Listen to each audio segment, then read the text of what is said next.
Welcome to The Explainer. Today, we're going to talk about a pretty powerful ancient idea. How do you make a charitable gift that just never stops giving? We're diving into a financial model that's designed for exactly that, a donation that's meant to last forever. So, let's just start with this big idea. I want you to imagine making a donation that literally never runs out. I'm not talking about a one-time gift, but like a perpetual engine for good that just keeps generating benefits for generations. I mean, how would you even begin to build something like that? Well, the answer lies in this really ancient system called a waqf. And the concept is, it's pretty simple, but totally revolutionary.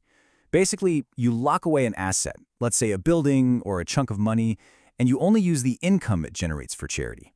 The original gift, the principle, that's never touched. It's designed to be preserved forever. So how do you actually structure one of these perpetual endowments? Because it's not just about, giving something away. It's a really carefully constructed institution. And it all comes down to 4 essential components, or pillars, that basically hold the entire thing up. Okay, let's dive right in. Okay, pillar number 1. It all starts with the founder, the visionary, right? This is the architect of the endowment, the person who kicks off this whole amazing act of perpetual charity. So what drives a founder to do something like this? Well, the motivations are pretty universal, as you can imagine. For some, it's faith. The idea of a good deed that keeps generating blessings long after you're gone. For others, it's all about social responsibility, or just that fundamental human desire we all have to build a legacy and, leave the world a little better than we found it. And look, this is a time-tested model. This isn't some new idea. History is just filled with founders who literally shape societies with this concept. We see it with early figures in Islamic history like Caliph Umar, who set up endowments for public welfare, all the way to Ottoman rulers like Sultan Suleiman. His waqf funded massive public works. We're talking mosques, hospitals, and schools that served communities for centuries.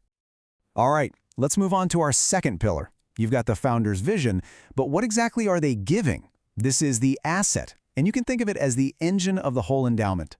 And, a huge range of assets can be used for this. Traditionally, we're talking tangible stuff, right? Like real estate, land, or buildings that can generate rent. But the modern take on this includes financial assets like cash or investments, and even entire businesses where all the profits are funneled into a charitable cause. Pretty cool. Okay, and this slide really gets to the heart of what makes a waqf so unique. The absolute core rule is that the asset has to generate value without being consumed. The best way to think about it is like this. It's the difference between giving someone a candle that just burns out versus giving them an apple tree that provides fruit year after year after year. The tree itself, that's the original asset, is always preserved. That right there is perpetuity. Okay, so we've got a founder and we've got a sustainable asset. The third pillar answers the next obvious question. Who is all this for? Who actually benefits? These are the beneficiaries. And what's so brilliant about this system is how flexible it is. A founder can be super specific, maybe even naming their own family members as the beneficiaries. Or they can go really broad and dedicate the funds to a general cause, like supporting local schools or providing food for the poor. So it can be for specific, named people, or it can be for a much wider charitable goal. All right, so we've covered the who, the what, and the for whom. Our final pillar is the how, the binding promise that makes this whole thing permanent. And this is called the declaration. Now, this isn't just some casual promise. This is a serious legal and moral contract, and it's designed to withstand the test of time. The declaration has to be permanent. We're talking no expiration dates. It has to be irrevocable. There are absolutely no takebacks. And it's got to be unconditional. It can't depend on some future what if. You can think of these rules as the locks that guarantee the founder's vision is protected forever. So, when you put these 4 pillars together, you've got the founder, the asset, the beneficiaries, and that binding declaration. What you end up with is so much more than just a donation. You get a complete blueprint for creating a self-sustaining, permanent legacy. And you can really see how the pillars all support each other, right? It's a perfect system. The founder's vision is brought to life by the asset. The beneficiaries give that asset a purpose, and then the declaration protects the entire structure, making sure that cycle can continue, well, in theory, forever.